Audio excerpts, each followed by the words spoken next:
Hello and welcome to my review of the 2012 United States Grand Prix from the Circuit of the Americas that took place yesterday. We'll also be going over the updated championship standings in this new edition of Formula One Talk.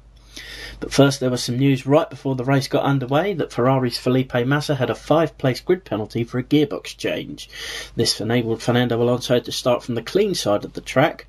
Non-Ferrari supporters and sceptics believed that the gearbox change was a little suspicious, also that Fernando didn't have to start on the dirty side of the grid, as it was believed that doing so would lose him and everyone else for that matter 2 positions from their grid slot. On the formation lap during team radio, it was relayed that Button of McLaren and Rosberg of Mercedes were the only 2 drivers starting the race on the harder compound tyre, so the rest of the teams would be watching those 2 with great interest as the race unfolded. On to the start now, and a good start from Mark Webber of Red Bull took the Australian to second place just behind his teammate Vettel.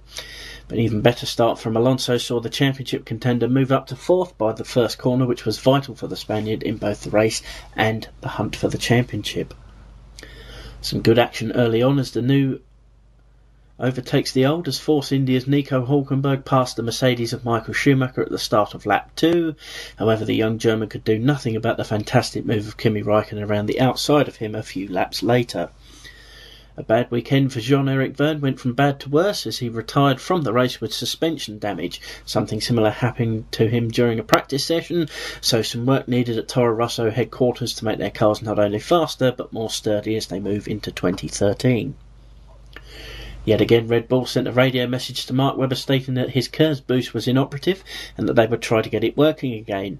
They didn't need to, as for the first time in 59 races he retired from the race a lap later with suspected alternator failure, his first mechanical retirement for 59 races, a problem that has plagued Renault-powered cars this season. A slow stop for Fernando Alonso nearly put the 2-time champion in amongst the midfield drivers, as he and others who had made their stops onto the harder compound tyres were struggling to bring them up to temperature. Meanwhile, Jenson Button, with his hard tyres he had on from the start of the race, was putting in the fastest laps in and around this time.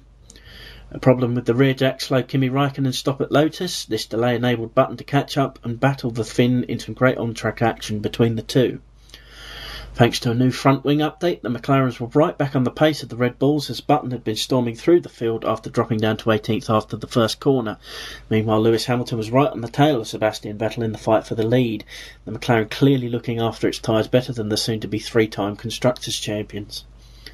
The pivotal move of the race and perhaps the championship came on lap 42 as Sebastian Vettel and Lewis Hamilton were coming up to the HRT of Narain-Karthikeyan. This slowed Vettel down to the point where Hamilton used his DRS to perfection, passing the German for the race lead. Sebastian was angry with the Indian, and not for the first time this year either. Desperate to pass his teammate, Pastor Maldonado made a dangerous move on Bruno Senna just as the race was winding down. Both drivers gave it their all during this move, as one is virtually guaranteed to stay in the sport while the other one is unsure of his place for next season. The front tyres touched, but there was no harm done with Maldonado gaining the position. They would both go on to finish in the points. Hamilton managed to keep the gap to Vettel above the DRS 1-second marker, so there was little Sebastian could do to catch up. Hamilton took a brilliant victory, the first driver to win on the new Austin, Texas track, with Vettel finishing not far behind. It took Fernando Alonso around 40 seconds to finish third, only losing 3 points to his championship rival.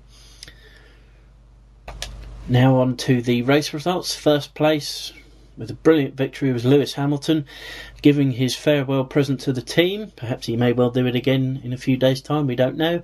Sebastian Vettel second for Red Bull. Fernando Alonso brilliant up to third in the Ferrari, was basically all he could do. Pretty good race for Felipe Massa, was putting in fastest laps throughout the race. Looked to be at home on the Austin track, as it's very similar to the Turkey track, and he was always king there. Jenson Button up from 18th after the first corner to 5th place. Brilliant result for Jenson, and should gain some confidence in the car with this new front wing upgrade as well. Kimi Räikkönen 6th. Couldn't do anything about Button in the last, say, 10 or 15 laps. Romain Grosjean 7th. Comment made in commentary basically saying that has Grosjean lost his racer's edge for fear of making too many mistakes? We'll just have to see what happens in the next couple of weeks with regards to his future in Formula 1. Nico Hülkenberg in 8th with Force India. May do better next year with Sauber if Sauber can remain competitive. Pastor Maldonado 9th and Bruno Senna 10th. On to the drivers' standings now, and Sebastian Vettel is first on 273 points, Fernando Alonso second on 260, Kimi Raikkonen on 206, Lewis Hamilton fourth on 190, Mark Webber with a DNF, his second DNF in a row, that's 167. Jenson Button, decent enough race on 163. Felipe Massa 7th on 107, a long way back is Felipe, but considering his start to the season, that's not really surprising. Romain Grosjean down to 8th now for Lotus, he's on 96. Nico Rosberg didn't score any points yesterday, but at least he finished the race, he's on 93. And Sergio Perez, who hasn't scored since signing for McLaren, is stuck in 10th place on 66. Now we go over to the constructors' standings, and Red Bull, as I say, constructors champions. They're on 440. They can't be caught now. Ferrari second on 367. McLaren third on 353. Lotus fourth on 302. Mercedes 136. They're in fifth. Sauber sixth on 124. Force India with 99 points. They're in seventh. Williams, who scored 3 points this weekend, they're up to 76. Toro Rosso on 22. The three newer teams yet to score, but as I say, Marussia are ahead thanks to that 12th place from Charles Pic a few races back. So, in conclusion, first things first, congratulations to Red Bull Racing for winning their third Constructors' Championship in a row. Even when they weren't the fastest car in the field, they were scoring lots of consistent points in the majority of the races. For whatever reason, Ferrari and Felipe Massa weren't quite up to scratch early on in the season, so their challenge was practically non-existent early on. Meanwhile, McLaren have been dogged by reliability problems and pit stop troubles throughout the season, so they could hardly challenge Red Bull for the Constructors' title either. Nonetheless, well done to Red Bull, who have been the team to beat yet again this year, especially after the mid-season break where Vettel took 4 wins in a row, so well done to the Milton Keynes squad.